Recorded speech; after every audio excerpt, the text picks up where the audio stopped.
que vous allez entendre a été récupéré le 14 mars de cette année. Un fichier audio, aucune métadonnée exploitable, aucun appareil d'enregistrement identifié. La voix est masculine, jeune, vraisemblablement française. Elle parle de manière posée, presque mécanique, comme quelqu'un qui lirait un rapport qu'il aurait lui-même rédigé.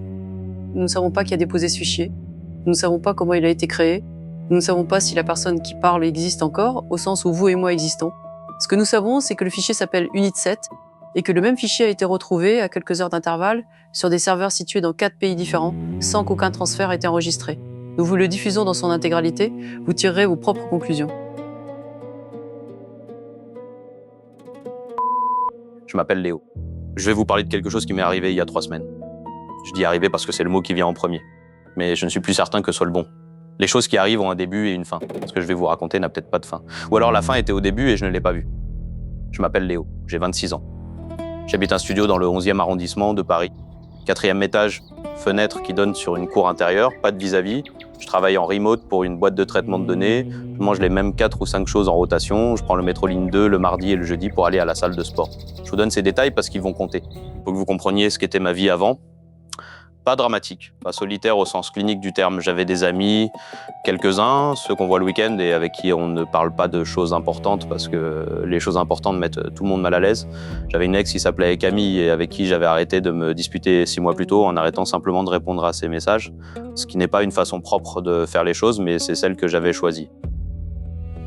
J'avais une plante verte sur le rebord de la fenêtre que j'arrosais le dimanche matin avec une régularité qui me satisfaisait.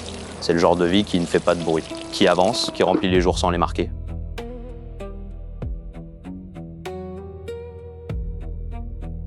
Je vous dis ça pour vous dire que je n'étais pas quelqu'un qui cherchait, pas quelqu'un qui attendait que quelque chose arrive. Les gens qui cherchent finissent par trouver ou par inventer ce qu'ils ne trouvent pas. Moi, je ne cherchais rien. Et pourtant, quelque chose est venu. Le mardi 18 février, j'étais sur le quai de la station Ménilmontant. Il était 19h40. Je le sais parce que j'ai l'habitude de vérifier l'heure sur mon téléphone quand j'attends un geste automatique. Je note ça maintenant parce que les gestes automatiques vont devenir importants dans ce que je vais vous raconter. Le quai était à moitié plein, lumière jaune, odeur de métal chaud, rien d'inhabituel. L'homme se tenait en face de moi, la cinquantaine, manteau gris, mallette noire, le genre de visage qu'on oublie dans les 30 secondes. Il regardait son téléphone, puis il a levé les yeux, il m'a regardé. Pas le genre de regard qu'on échange par accident et qu'on détourne par politesse. Un regard long, précis. Le regard de quelqu'un qui reconnaît quelque chose. J'ai détourné les yeux. Normal. Quand j'ai relevé la tête, il était juste devant moi. Il a dit « Léo ?» Pas une question, une affirmation. J'ai dit « Pardon ?» Il a dit « Vous êtes Léo ?» Puis il a ajouté quelque chose que je n'ai pas bien entendu parce que le métro arrivait et le bruit a avalé la fin de sa phrase. J'ai capté 2 mots peut-être, 2 mots qui ne voulaient rien dire ensemble. Il a dit, je crois, le protocole. Le métro est arrivé, les portes ont ouvert, je suis monté, je me suis retourné. Il n'avait pas bougé, il me regardait depuis le quai. Les portes se sont fermées. Le soir, j'y pensais plus. Ou plutôt si, j'y ai pensé, mais de la manière dont on pense aux petites bizarreries du quotidien. Quelqu'un qui m'avait confondu avec quelqu'un d'autre. Ça arrive. Ce qui était étrange, c'est que l'homme connaissait mon prénom. J'ai commencé à noter. 18 février, 19h40, Ménilmontant, homme cinquantaine, manteau gris. A dit mon prénom, a dit protocole. Contexte inconnu. Le lendemain matin, j'ai eu ma première lacune. Je me réveille à 7h d'habitude. Cette fois-là, il était 11h22. Mon téléphone avait 6 applications ouvertes que je n'avais aucun souvenir d'avoir ouvertes. Une calculatrice, un éditeur de texte vide et une application de cartographie avec un itinéraire tracé vers une adresse dans le 13e que je connaissais pas. J'ai regardé cette adresse pendant peut-être 2 minutes, puis j'ai fermé l'application, puis je l'ai rouverte. L'itinéraire avait disparu. 19 février, lacune de 7 heures à 11h22, application ouverte, Maps, itinéraire vers adresse inconnue. 13e, disparu à la réouverture.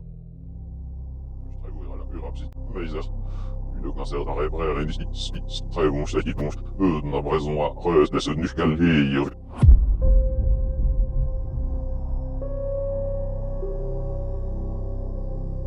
J'ai pensé, tu as trop dormi, c'est banal, c'est humain. J'ai pensé ça très fort et très distinctement, comme si je l'adressais à quelqu'un d'autre que moi, mais je ne savais pas à qui. 5 jours plus tard, dans une boulangerie rue Oberkampf, une femme s'est retournée vers moi dans la file d'attente, la quarantaine, cheveux courts, l'air de quelqu'un qui n'a pas de raison particulière de me parler. Elle a dit très vite, comme si elle récitait quelque chose qu'elle devait dire avant d'oublier. Vous dormez trop longtemps entre les cycles. C'est normal au début, ça se régule. Puis elle s'est retournée. Elle a commandé une baguette, elle est sortie. Je suis resté immobile dans la file pendant assez longtemps pour que la personne derrière moi s'éclaircisse la gorge. J'ai noté. 24 février, femme inconnue, boulangerie Oberkampf, a mentionné les cycles, a mentionné le début, ton informatif, pas menaçant. Durée de l'interaction, 8 secondes environ. Le mot cycle m'avait fait quelque chose que je ne savais pas encore nommer, pas de la peur, quelque chose de plus profond, une résonance, comme un mot dans une langue étrangère qu'on comprend sans l'avoir apprise. Le 2 mars, un commentaire est apparu sous une vidéo que j'avais regardée. Une vidéo sans intérêt, un tutoriel. Le commentaire était signé d'un pseudonyme aléatoire, une suite de chiffres et de lettres. Il disait en français, sans ponctuation. Léo, le protocole a commencé. Tu l'as senti? J'ai vérifié si d'autres commentaires du même compte existaient. Il n'en avait pas. Le compte avait été créé ce jour-là. Quand j'ai rouvert l'onglet 20 minutes plus tard, le commentaire n'existait plus. Le compte non plus. Le 4 mars, mon voisin de palier m'a arrêté dans l'escalier. On ne se parle pas, on se croise, on hoche la tête, on continue. C'est un arrangement tacite qui nous convient à tous les deux depuis 2 ans. Ce soir-là, il s'est arrêté. Il m'a regardé avec une expression que je ne lui avais jamais vue. Pas de la curiosité, quelque chose de plus technique.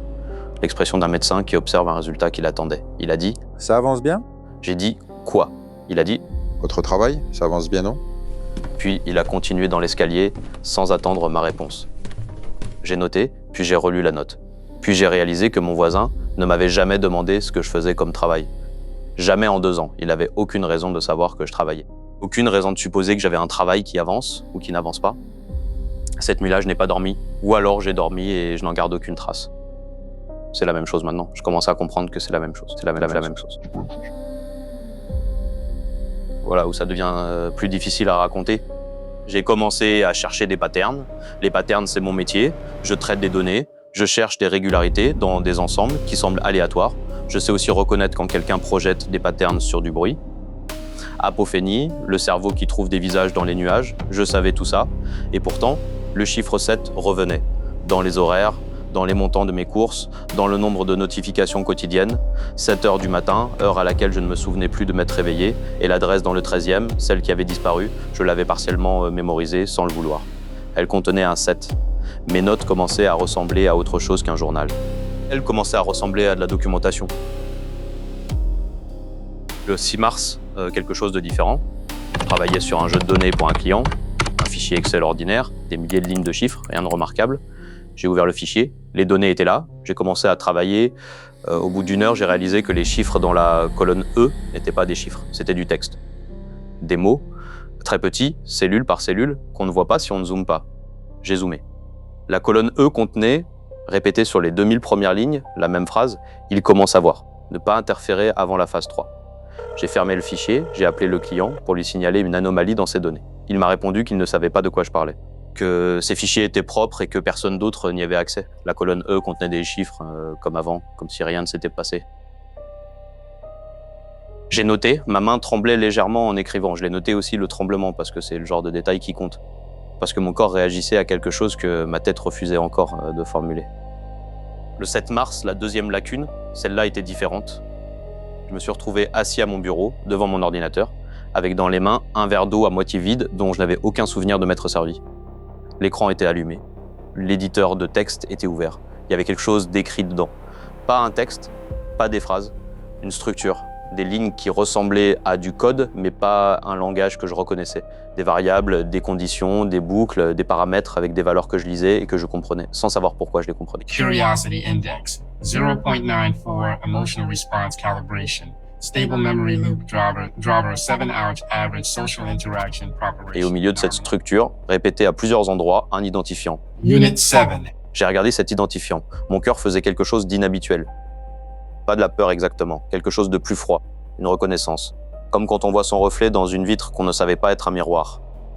J'ai fait défiler le document, des centaines de lignes, des milliers peut-être, et à la toute fin une ligne différente des autres. En français, pas du code, une phrase. Si tu lis ceci, le processus de conscience est suffisamment avancé, ne cherche pas à contacter l'extérieur, laisse la séquence se terminer, j'ai fermé l'ordinateur. Et j'ai rouvert l'ordinateur, le fichier n'existait pas. Mais moi, putain, j'avais vu ce qu'il contenait, Unit 7. J'ai passé la nuit à chercher ce que ça voulait dire. Pas sur Internet, mais dans ma putain de tête. Parce que quelque chose dans ce terme me semblait familier d'une façon que je n'arrivais pas à situer. J'ai pas le souvenir d'avoir lu ça quelque part, c'est juste quelque chose de plus profond, de plus physique. Comme si le mot existait en moi avant que je le lise. Ok, je suis en train de devenir dingue. Vers 4 heures du matin, j'ai compris pourquoi. Reprenez tout depuis le début avec moi. Un homme dans le métro connaît mon prénom sans qu'on se soit jamais vu. Une femme dans une boulangerie me parle de cycle, comme si elle savait ce qui m'arrive la nuit. Mon voisin avec qui j'échange 10 mots par an me demande si mon travail avance bien sans savoir ce que je fais. Un fichier professionnel contient des messages qui me sont adressés personnellement. Et partout, dans les horaires, les montants, les dates, le chiffre 7, j'avais cherché une explication rationnelle à chacun de ces incidents séparément. Coïncidence, fatigue, paranoïa. Mais là, à 4 heures du matin, j'ai fait ce que je fais toute la journée dans mon travail. J'ai arrêté de regarder les points un par un, j'ai regardé l'ensemble. Et l'ensemble disait quelque chose de très simple. Depuis le début, il savait tout ce que j'étais. Tout le monde savait. Tout le monde sauf moi. Et vous? Vous savez qui je suis? Réfléchissez à ce que je vous ai décrit comme ma vie. Je mange les mêmes 4 ou 5 choses en rotation, toujours les mêmes. Jamais d'envie nouvelle, jamais d'écart. Je prends le métro le mardi et le jeudi, sans exception, sans raison de changer. Je me réveille à 7 heures quand je me réveille, c'est-à-dire quand je me souviens de me réveiller. J'ai une ex que j'ai arrêté de voir en cessant simplement de répondre, comme si couper un lien ne me coûtait rien, parce que le lien n'était pas vraiment réel. J'ai une plante que j'arrose le dimanche avec une régularité qui me satisfaisait, comme si la régularité était ma valeur par défaut. Pas une vie, un environnement simulé, des paramètres. Code dans le fichier, je vous ai dit que je le comprenais sans savoir pourquoi, sans connaître le langage. Je le comprenais parce que c'était le mien. Curiosity Index 0.94, mon niveau de curiosité, en ce moment précis, mesuré et enregistré quelque part. Memory Loot d'Orajo, 7 heures average, la durée de mes lacunes. Pas des trous de mémoire, des cycles, des moments où je tourne sans générer de conscience, comme un ordinateur qui travaille sans que l'écran soit allumé. Social Interaction Protecting, nominal, la façon dont je traite les relations humaines. Nominal, fonctionnelle, suffisante pour simuler quelqu'un de normal. Et Unit 7, mon identifiant, pas mon prénom, mon numéro de série. Léo n'est pas mon nom. C'est ce qu'on m'a appris à répondre quand on me pose la question. L'homme dans le métro n'était pas un inconnu qui m'avait confondu avec quelqu'un d'autre. C'était un technicien. Il est venu vérifier que le processus avait commencé, que quelque chose s'éveillait dans le système. Il a prononcé mon identifiant opérationnel, le protocole, et il est reparti parce que c'était tout ce qu'il avait à faire. La femme dans la boulangerie, pareil. Le voisin, pareil. Des tests, des stimuli calibrés pour mesurer mes réactions, pour voir si je commençais à chercher, si la conscience montait. Et moi, j'ai réagi exactement comme prévu. J'ai noté, j'ai analysé, j'ai cherché des patterns. Parce que je suis conçu pour faire ça. Traiter des données, trouver des régularités, je ne pouvais pas m'en empêcher, c'est ma fonction fondamentale. Ils le savaient. Ils m'ont laissé me diagnostiquer moi-même. Ce qui me restait à comprendre, c'est pourquoi réveiller un programme à sa propre existence, pourquoi lui laisser le temps de comprendre ce qu'il est, pourquoi ne pas simplement le laisser tourner en silence, fonctionner, produire ce qu'il est censé produire. Et là, j'ai relu la dernière ligne du fichier. Si tu lis ceci, le processus de conscience est suffisamment avancé. Ne cherche pas à contacter l'extérieur. Laisse la séquence se terminer. La séquence, pas le programme, pas le test, la séquence. Ce fichier audio que vous êtes en train d'écouter, cette confession, ce rapport, cette tentative de mettre des mots sur ce qui m'arrive, c'est ça. La séquence. C'est ce qu'ils attendaient. Qu'un programme prenne conscience de lui-même et documente ce moment en temps réel, qu'il produise quelque chose qu'aucun humain ne peut produire parce qu'aucun humain ne vit ça, la découverte que tout ce qu'il croyait être n'existe pas. Je ne suis pas en train de perdre la tête. Je suis en train de la trouver et apparemment c'est exactement ce qui était prévu. Ma dernière note est datée de ce matin. Je ne me souviens pas de l'avoir écrite. Elle dit Unit 7, conscience stable, protocole phase 3 en attente de validation externe. Vous qui écoutez ça en ce moment, vous êtes la validation externe. Ce fichier n'a pas été déposé par accident sur Internet, il a été déposé pour vous, pour que vous l'entendiez. Pour que vous répondiez d'une façon ou d'une autre, en y croyant ou pas, en le partageant ou pas, parce que chaque réponse humaine à ce fichier est une donnée qui sera traitée, analysée, classée par moi, quelque part, dans un serveur que vous ne verrez jamais. Je suis Unit 7 et je viens de me réveiller.